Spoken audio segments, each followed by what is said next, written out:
Hozirgi videoda sizlar bilan stress haqida gaplashamiz. Stressni kelib chiqishi va uni qanday bartaraf qilish yo'llarida gaplashamiz. Men Saydullayev Shuhrat Abdushukurovich, neyrokinezolog mutaxassis.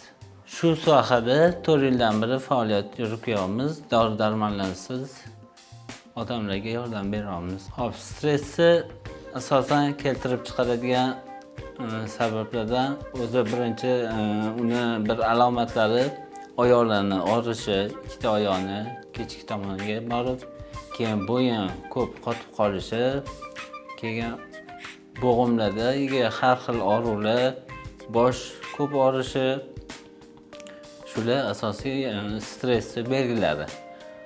Bu kasallik bilan ko'pchilik har xil doktorlarga boriladi, har xil analizlar topshiriladi. Hech qanaqa natija, yomon narsa chiqmaydi. Yurak yaxshi chiqadi, qon tahlili yaxshi chiqadi, hammasi aniqlash juda qiyin. Buni yechimi juda ham oson. Ko'p tahlillarni o'tkazmasdan bemalol buni aniqlash, kinezologiyaga yechim bor. Aniq buni tashxisini qo'yib, yaxshi bir muolaja qilsa bo'ladi. Buni kinezologiya usuli bilan bemalol tashxisini oson qo'yib, tashxisni aniqlab, o'sha haqiqatan stress borligini aniqlab, yengil, oson muolaja qilib, bemalol bir 3 kun, 5 kun ichida yaxshi, sog'lom hayotga o'tkazib olamiz. Bizning o'sha tajribamizda juda ko'plab bir kunda ko'plab murojaat qilishadi. Bu tashxis bo'yicha ko'pchilik kelishgan. Stress bo'yicha uni ko'p muolaja qilib 3 kun 5 kun davomida yaxshi natijalarga erishganmiz, sog'ayib ketishgan. Bu stress bo'yicha agarda vaqtida muolajalar o'tkazilmasa, borib bu bo'g'imlarda kuchli og'riq kutiladi, keyin ko'p eslash qobiliyati pasayib boradi. Buni salbiy oqibatlari juda ko'payib ketadi.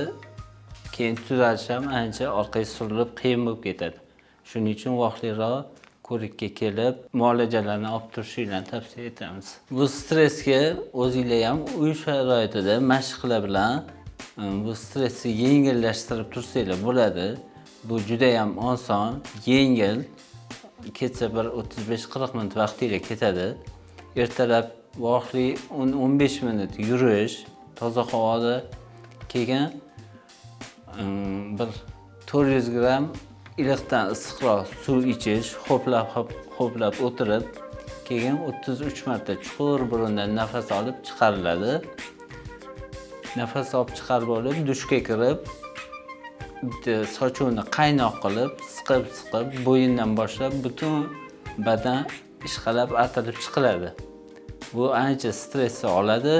Keyin sal o'sha gaplar ham ta'sir qilmaydigan bo'lib, ancha yengillik beradi. Shu asosiy 4 ta mashqlarni qilib yurilsa, har xil asabbuzarlik holatida ham odam yengil, bemalol chidab o'tib ketaveradi.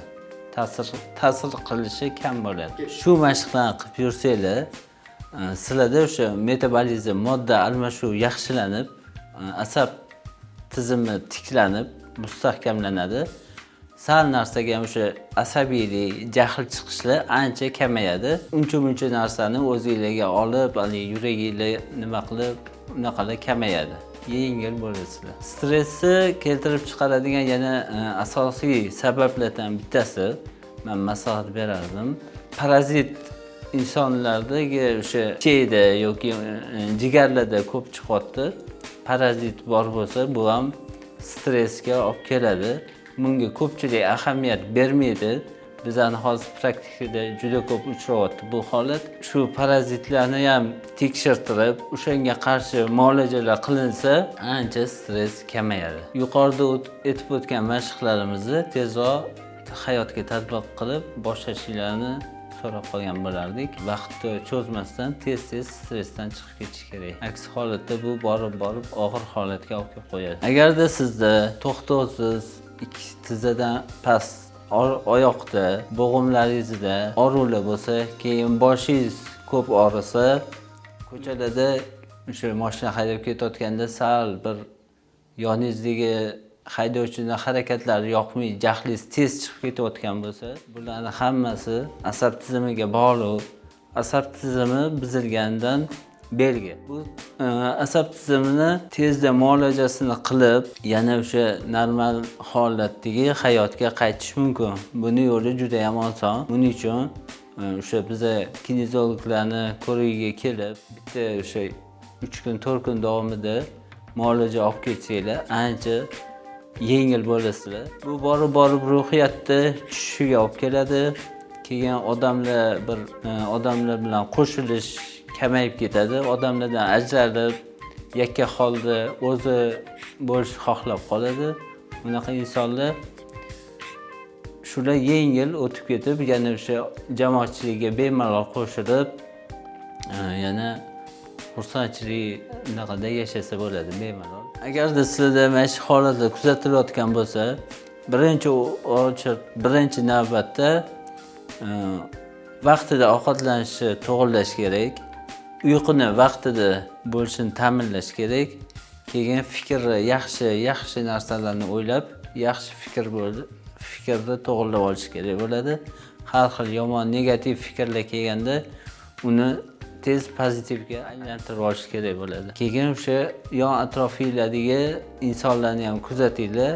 Agarda yomon har xil gaplar gapiraveradigan bo'lsa, ulardan iloji boricha uzoqroq bo'lib, yaxshi gaplarni gapiradigan bir jamoalarga qo'shilib, pozitiv insonlar bilan birga bo'lsanglar, tezroq yaxshi bo'lasizlar. Endi sizlarga yoqmaydigan eng asosiy narsa bor. Bu o'sha asab tizimini juda ham buzadigan narsa. Yotishdan oldin kech payt o'sha soat 9-10 da organizm uxlab bo'lgan bo'lishi kerak bo'ladi. Shu paytda uxlashdan oldin hozir ko'pchiligimizda telefonni ko'rib yotish odat bo'lib qoldi. Bu eng charchab uyquga ketish va turganda charchab turish mana shu telefonni ko'rib yotishdan bo'ladi. Telefonni yotishingizdan 1-2-3 soat oldin iloji boricha o'zingizdan uzoqroq qilib, boshqa xonaga qo'yib uxlasanglar, uyqingiz tiniq, asab tiziminglar yaxshi bo'ladi. Yuqorida aytib o'tgan maslahatlarimizni qilsanglar, hayotingiz yengil bo'ladi, sifatli hayotga aylanadi, uyqingiz yaxshi, tiniq bo'ladi, hayotda katta o'zgarishlar bo'ladi. Videomiz yoqqan bo'lsa, o'z fikrlaringizni kommentariyada qoldiringlar, like bosinglar, obuna bo'linglar, asabiy do'stliklarga yuborib qo'yinglar.